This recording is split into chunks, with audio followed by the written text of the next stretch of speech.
Jumpa lagi di Opini Budiman.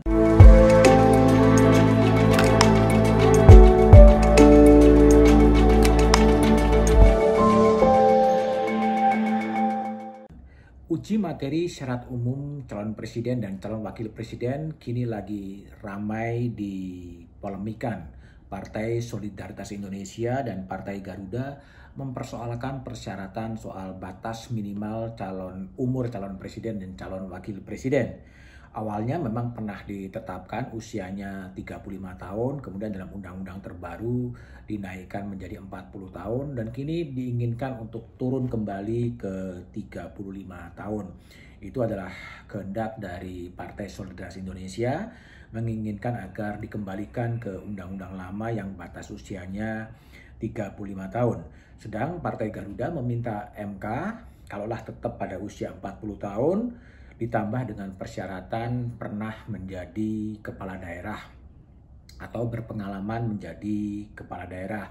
Uji materi soal batas minimal usia calon presiden ini menuai polemik. Dalam sebuah persidangan, Hakim Konstitusi Saldi Isra mempertanyakan setting politik apa sih sebetulnya, mengapa kemudian ada uji materi yang meminta agar batas minimum usia diturunkan dari 40 ke 35. Mengapa kok didorong ke 35, tidak ke 30 misalnya, atau ke 25? Karena kalau kita baca konteks perbandingan, Pak Habibur Rahman, ada negara tuh yang usia 18 loh, bisa menjadi Perdana Menteri. Tapi ada juga negara yang memilih 50 tahun untuk bisa menjadi kepala pemerintahan itu. Setting politik dan kebutuhan politik apa yang menyebabkan kita harus mengubah batas usia minimum itu? Pemerintah dan DPR dalam keterangannya di MK setuju bahwa batas usia itu dikembalikan ke undang-undang lama yaitu 35 tahun. Karena itulah Saldi mengatakan jika pemerintah dan DPR setuju batas usianya diturunkan ke 35, ya DPR dan pemerintah sebetulnya bisa saja langsung melakukan revisi undang-undang dan mengembalikan batas minimum usia calon presiden itu ke 35 tahun. Tidak harus melibatkan Mahkamah Konstitusi. Itu adalah open legal policy. Sebelumnya memang Undang-Undang Pemilu mensyaratkan batas minimumnya 35, kemudian dinaikkan ke 40 dan sekarang diturunkan ke 35. Dalam acara Satu Meja saya sempat bertanya kepada guru besar psikologi dari Universitas Indonesia, Profesor Hamdi Muluk. Hamdi mengatakan sebetulnya nggak ada bedanya. Usia 35 dan 40 itu dalam teori psikologi perkembangan itu ya sama saja. Katakan begini, ya 35, 36, 37, 38, 39, 40 ya secara psikologi sama. Sama ya kan? Nah, memang yang jadi problem adalah apa sih kaitan antara usia 40 dan 35 dengan asas konstitusionalitas.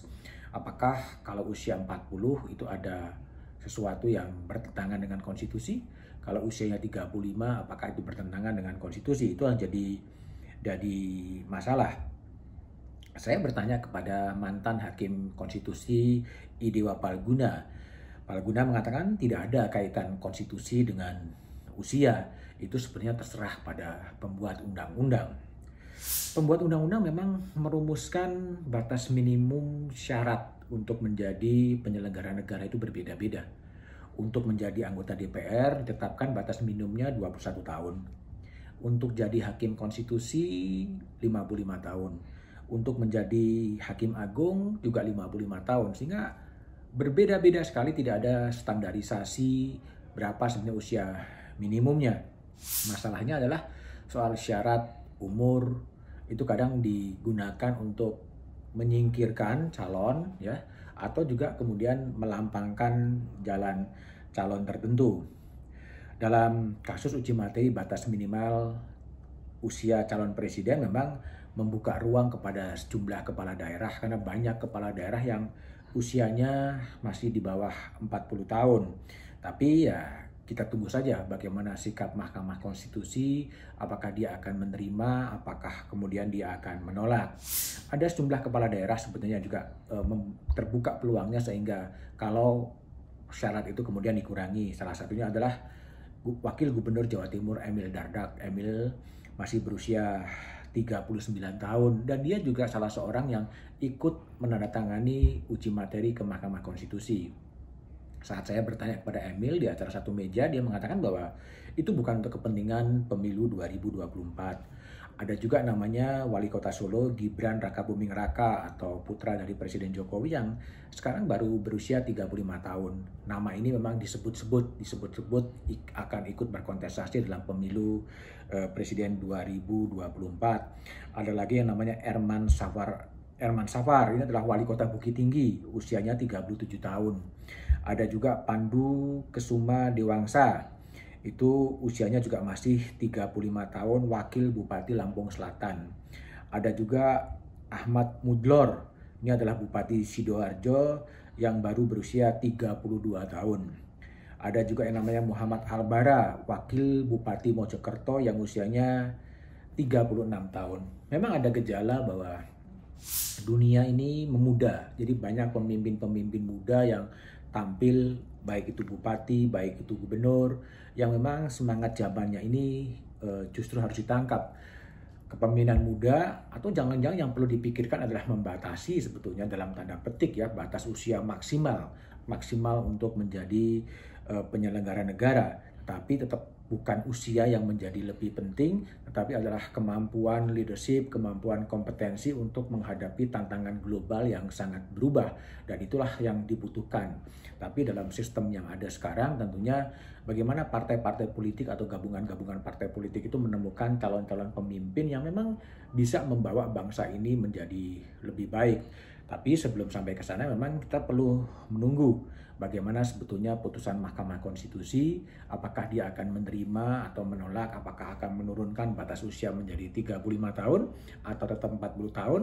Ya, kita tunggu terlebih dahulu, karena sebetulnya masalahnya adalah bukan soal usia, tetapi adalah soal kompetensi, soal visi, soal ide, soal gagasan, soal kemampuan melakukan rekonsiliasi terhadap semua anak bangsa yang ada gejala-gejala yang cenderung terbelah.